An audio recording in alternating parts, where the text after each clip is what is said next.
What do people your age think about it, about feminism? They don't think that it's a conspiracy being, like an anti-natalist, satanic conspiracy. They're uninformed. I think you might have a little something going on. But I think that's... Listen, Hold right? on. No. You got to qualify that statement a little bit. She's calling me crazy, even though it's well documented that Gloria Steinem was a CIA agent. Back you up, girl. I think you have a little conspiracy-minded thing going on where you're looking for a conspiracy in everything. No, I just am informed and educated, and I'm not arrogant enough to assume that my ignorance means that somebody else is crazy. But I can also say I'm informed and educated, and we can go back and forth saying that forever. Well, so do you know then that what she's saying about Gloria Steinem is not only correct, but that through the Congress for Cultural Freedom in the 60s and 70s, the CIA was pushing feminism through like 40 different publications around the world. They sent, people to festivals. So what if Gloria Steinem was like a CIA operative?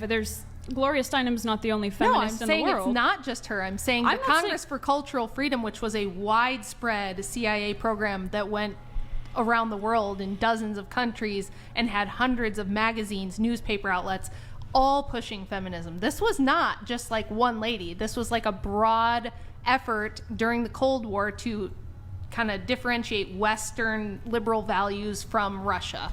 So they pushed feminism and the sexual revolution. Are you anti like classical liberalism and Western liberal values? Am. Okay, yeah. But you're also anti. They're everywhere.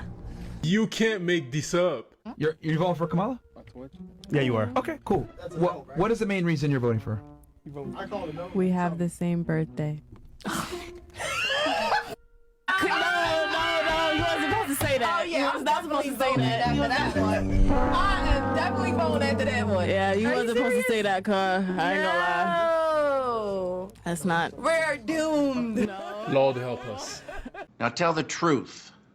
Women generally don't apologize. They can't be wrong. They won't admit when they got something wrong. And because of this, men just feel like that they are always having to take accountability. If he does anything wrong, then she's always going to say something. She's always going to go off. He's always got to apologize. But if he says something about what she did, it's going to become an hours-long conversation just in hopes that she'll finally acknowledge she did something wrong and that she won't move the goalpost further and further to turn it back on him. If you've done wrong to a man, apologize.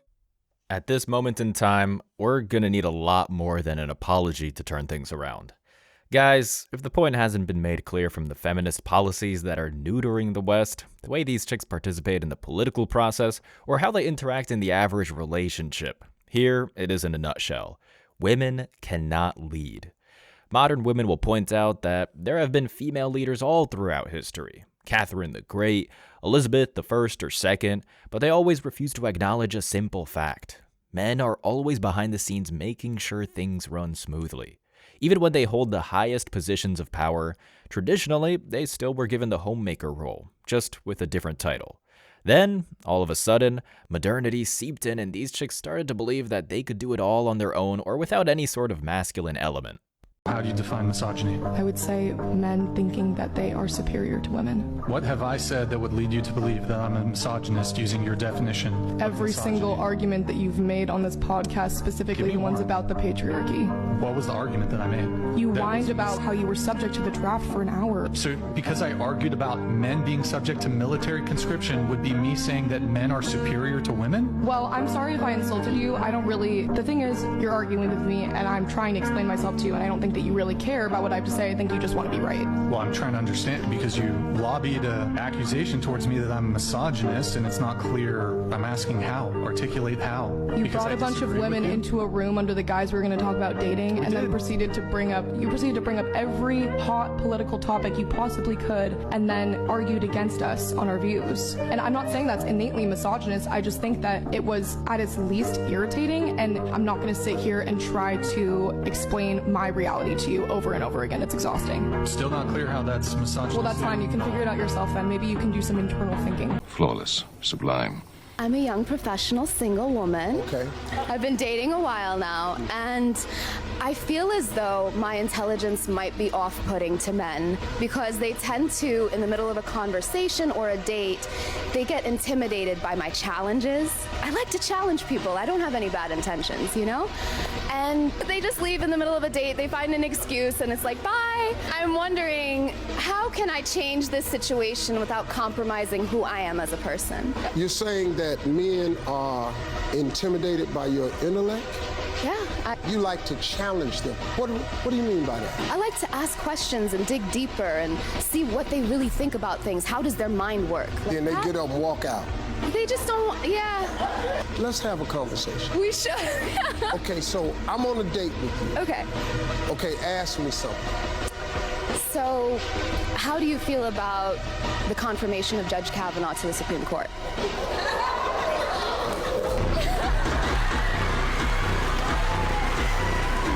It's some voodoo topics when you first meet a man. I dated a girl one time who had 2 college degrees, and she said, so what's your educational background? I said, school. She said, you don't have a degree? I said, no. She said, how are you planning on making it without a degree? Ta-da! That ta-da gets me every time. Women believe that parroting the topics from brainwashing curricula and their hollow degrees suddenly makes them worthy of challenging the masculine path, with the obvious issue being that they don't even come close to understanding what that actually is. They think that men have become anti-meritocracy, but that's not the case at all. It's just that we fundamentally believe that positions of power and the money that comes with it actually has to be earned. It's not enough to get good grades in a system that is tailored to your needs. When you go out into the world, that's when the real education starts. I've been to college, I've worked manual labor and desk jobs in Alaska, San Diego, DC, Mexico, Canada, Germany, and plenty other places. But the point is, when I would work in the Western world, I quickly discovered that, for men, everything is discovered through adversity and the unforgiving masculine terrain that we need to traverse to get to the next level. Permission to speak freely, sir? No. Meanwhile, women are constantly coddled and escorted from one stage to the next. They think that they're playing the same game because they're ignoring the difficulty settings. It's why we still see stories like, if women are better leaders, then why are they not in charge? They have their answers, I'm sure, and we'll have ours. Prepare yourself. Over the past decades, scientific studies have consistently shown that on most of the key traits that make leaders more effective, women tend to outperform men. For example, humility, self-awareness, self-control, moral sensitivity, social skills, emotional intelligence, kindness, a pro-social and moral orientation are all more likely to be found in women than men. Women also outperform men in educational settings, while men score higher than women on dark side personality traits such as aggression, especially unprovoked, narcissism, psychopathy, and Machiavellianism, which account for much of the toxic and destructive behaviors displayed by powerful men who derail. #MeToo, the 2008 financial crisis, poor handling of the current pandemic, and white-collar crime under the greed is good mantra. Raving egomaniac. Narcissistic leaders are too focused on themselves to care about others. Psychopathic leaders are cruel and immoral, lack empathy, and engage in reckless risk-taking. And Machiavellian leaders will engage in callous manipulation and exploit their charisma and social skills to take advantage of their followers and subordinates. And of course, research shows that men have bigger egos, which may be one of least counterintuitive findings in the history of science. Wow, wow, wow. Slow your roll here, lady. I'm seeing her name is Thomas Camaro Premusic. She's a man. Oh no, it's a simp this time, fellas. Well, maybe it's a lady. You never know these days, can you? Shit, this is a rough day. Tommy boy, Tom girl, Tomcat. Let me take a crack at your life story before I address your argument. You were raised by a group of, quote, strong women that demonized the father for wanting a beer after work on Friday night. Then you found yourself woefully incapable of finding someone who was attracted to your feminine demeanor, so you ended up debasing yourself for the practice girl in freshman bio. When this habit got inflated in college, where you decided to self-identify as fluid because no dude wanted to be your pal. It's cool. I won't tell anyone. Your secret's safe with me. Anyway, this article you wrote stinks. We haven't even gone past your lazy intro, and already you haven't presented any reliable stats to back up why men should flagellate themselves for wanting whiskey instead of a hard cider. Before you wig out about that, it's a joke, something I'm sure you're not accustomed to. Let me do you a favor and show you the real people that match your unhinged description of men. is a real winner, by the way. Look, I mean, he probably is. He divorced you, right? No, I divorced him. Oh, well, that actually makes more sense. So look, if you want Andrew to respect the boundaries, you can't be slinging. But these here's the attacks at thing, him. Brian. He didn't give me boundaries. He didn't give me. I gave him boundaries. He did not say you can't do this. You can't do said that. you're responsible for my emotional health. We can put the no button in the middle, and you can use it too if you would Okay. like. Do you need Yes, put it boundaries there. too and consent? Yes, put Do it you need there. a safe word? It's no. Put it there. So here's the boundary. Now you feel safe. She's a man. I think females these days have too much power, and they weaponize their hoo-ha and they weaponize their kids, and they use it against men all the time. Like so many females, they literally will say, "Oh, if you leave me, then you won't ever see your kid." Right, like She said that to him as well, and she's doing it right now. And not only that, she was financially abusing him because he went between jobs. She goes, "I'm not going to pay the rent, so you default on your mortgage." And he's like, "Oh, can you please not do that?" And That's she goes, crazy. "If you leave me, not only am I going to put you in jail, but then I'm going to take your kid." And she was so evil, she goes, "You can't even afford a lawyer." You know what? I mean, to add to that, when it comes to relationships, I mean, there's this idea in like society that men are like these all-powerful creatures, but like women have, I would argue, when it comes to like the relationship dynamic, can have a insane amount of leverage over a man and wield a lot of power over men, especially if you introduce marriage and children. I honestly think like, you know, you could say if they're not married and there's no children, it's maybe equal, but I mean, once children get involved, once you're married, then like the power dynamic absolutely switches. Welcome to the real world, Thomas. I bet that echo chamber was cozy, but this is actually what happens when women get the slightest bit of power and influence. Marriage and children could easily be seen as the trial run for what happens when the system abandons masculine values, but this doesn't stop the simp from trying to make it work. All this may explain meta-analytic studies showing that, on average, women are more likely to lead democratically, show transformational leadership, be a role model, listen to others and develop their subordinates' potential, and score higher on measures of leadership effectiveness, though when leadership archetypes are masculine and followers are mostly male, men are still rated higher than women on leadership. If you think these differences defy cultural stereotypes, think again. Where's your proof? Where's the evidence? Gallup data suggests that in 1953, 66% of Americans preferred a male boss. Today, the figure is 23%. As my colleague Aviva Wittenberg-Cox recently noted, the mountain of evidence keeps growing. Women leaders outperform, especially during a crisis. Companies with more of them do better. Countries led by women are managing the COVID crisis better than their male counterparts. Evidently not. An obvious question therefore arises. If women have more potential for leadership, then why are they still the minority group among leaders? Well, the answer is rather obvious, because we don't really select leaders on the basis of their actual potential, talent, or competence. If we did, then we wouldn't just have more women leaders, but more female than male leaders. And if we did, then the average performance of leaders would not be as poor as it is today. The painful truth is that feminism is a data-driven bias, whereas sexism is self-destructive. This is why, according to McKinsey, the world's GDP is $12 trillion lower today than it would be if we advanced towards gender equality. Where are you getting these harebrained ideas? So instead of optimizing our world for progress, wealth, and fairness, we choose to perpetuate a status quo that benefits those who are in charge. To the surplus of men who arrive to the top not because of merit, but because of privilege, deception, or greed, gender equality is like the turkey voting for Christmas. Oh, Tommy. No, that's the dumbest thing to come out of your argument yet. You almost make me ashamed to share the same set of chromosomes, assuming we actually do.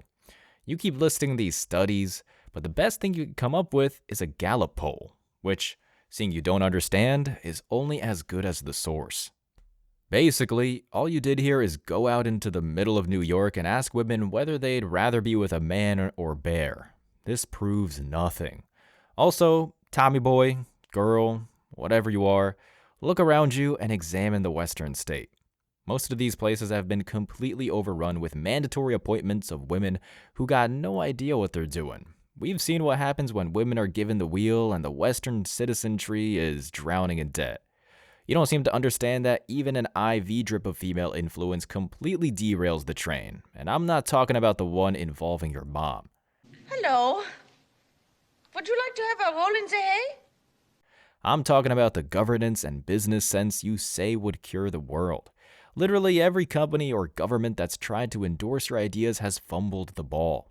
Take it from the demographic you worship that this is just a horrible idea.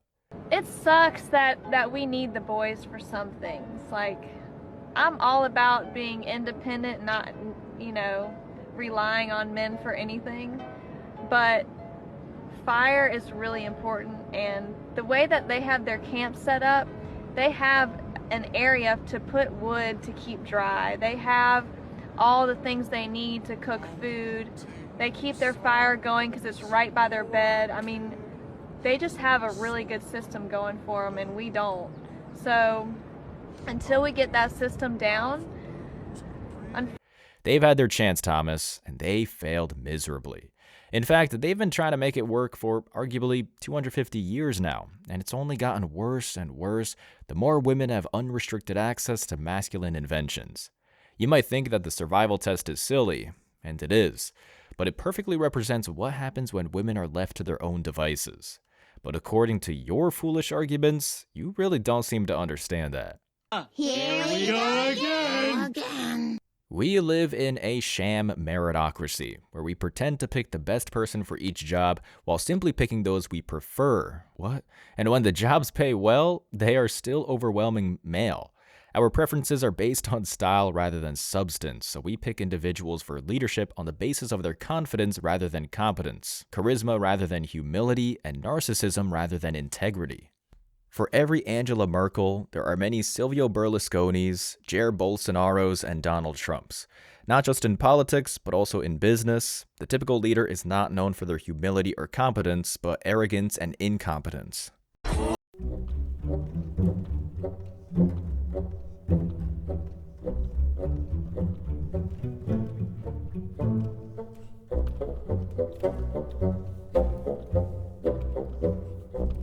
Brilliant. Since most leaders are men, we are awash in data to answer this question. The fact that 87% of employees are not engaged or disengaged at work, and that the number one reason for this is their boss, with 65 to 75% of employees reporting that the worst part of their job is their boss. That roughly 1 in 2 people distrust their leaders, and at least 50%, but probably more like 75% of leaders will end up disappointing. Where do you get this shit? That 65% of leaders stress or alienate their employees, or that 70% of Americans would be happy to take a pay cut if someone would fire their boss. All these facts and many other data on the dismal performance of most leaders tells you everything you need to know about the ROI of male leadership. Just Google "my boss is" to see what the business case for our current leadership choices look like, and explain to any rational person why we are still picking men over women. Thomas, you are a straight moron. In 2021, in places like the US, 42% of managers were women, which was less than the 48% of women in non-management positions. However, women's representation in management positions increased slightly between 2018 and 2021, so you've basically contradicted yourself. If Western countries have forced everyone to split the pie, which they have, then this has nothing to do with a male-dominated environment, but rather people being upset with a system that clearly isn't working. A system that you and your cronies continue to push on people, even though it's resulted in the decline of wages and benefits. You've had your run. The women have had more than a few chances to prove that they could get it right, but you're wrong. Since the dawn of feminism, the chasm just got wider. People are more depressed than ever before, and the market, even if central banks like to say otherwise, is on the verge of total collapse. All feminism has accomplished is a massive divide, and none of us are interested in these ideas. Nice. A part of a wifey's duties is to obey her husband. I don't like the word obey. First of all, she said obey is a really strong word. You know what else is a strong word? Protect. You're right. Wait, but you don't see me here saying like, I don't really protect. Like, that's a strong word. What do you mean I gotta put my life on the line? Yeah. Provider? $5? That's a strong word. That's a strong word. I've noticed that only women are the ones that say dumb like that. Like, this word is strong. Like, I never went up to a dude and be like, yo, it's your fucking duty to protect your girl. Ain't nobody gonna say, duty's a strong word. We will laugh at him like, you bitch. But it's like, I find it funny how, like, women could go ahead and, you know, skirt off their responsibilities. But, like, if I tell a guy, like, hey, it's your fucking duty to do this, they're not gonna look at me and be like, duty, that's a strong word. I'd be like, we make fun of them. Yeah, why don't you guys shame each other for like not adhering to your jobs? Your name may not appear down here in this World's Hall of Fame. In fact, you may be so unknown that no one knows your name. The Oscars and the praise of men may never come your way, but don't forget God has rewards that he'll hand out someday. This crowd on earth, they will soon forget when you're not at the top. They'll cheer like mad until you fall, and then their praise will stop. Not God, he never does forget. And in his Hall of Fame, by just believing on his Son, forever there's your name. I tell you, friend, I wouldn't trade my name, however small. It's written there beyond the stars in that celestial hall.